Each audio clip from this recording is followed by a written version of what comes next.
অবশেষে আমিও ট্রাই করে ফেললাম ভাইরাল ডিসকোন। এই আইসক্রিমটা এত ভাইরাল হয়েছে ফেসবুক, ইউটিউব, টিকটকে, সব জায়গায় এই আইসক্রিম ভাইরাল। নেই টিকটকে ঢুকলেই মানে এই আইসক্রিমটা পাওয়া যায়।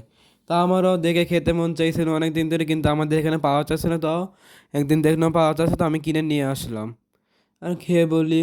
প্রথমেই ছিল চকলেটের মোটা লেয়ার, ওটা খেতে অনেক মজা লেগেছে আমার কাছে। তবে ওটা খাওয়ার পর হচ্ছে নিচে আইসক্রিমের লেয়ার ছিল, এটা হচ্ছে পুরো ক্যাপাচিনো কফির মতো। আমি কফি লাভার, তো আমার খেতে অনেক মজা লেগেছে। তারপর হচ্ছে এই কোনটাও ছিল চকলেট ফ্লেভারে, আর লাস্টের এই চকলেটটা খেতে কোনো স্বাদই পাই নাই। প্রথমবার বাইট নিলাম তো কেমন যেন লাগলো, তারপর আবার খেলাম তো কোনো স্বাদ ও কিচ্ছু পাই না। নিচের চকলেটটা মজা না, কিন্তু উপরের চকলেটটা মজা। আর ওই যে আইসক্রিমের কফির লেয়ারটাও অনেক মজা, কিন্তু নিচের লেয়ারটা আমার কাছে মজা লাগে নাই।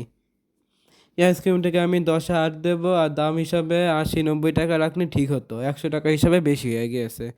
আর আপনাদের কাছে এই আইসক্রিম কেমন লাগেছে কমেন্ট করে জানাতে পারেন। বাই।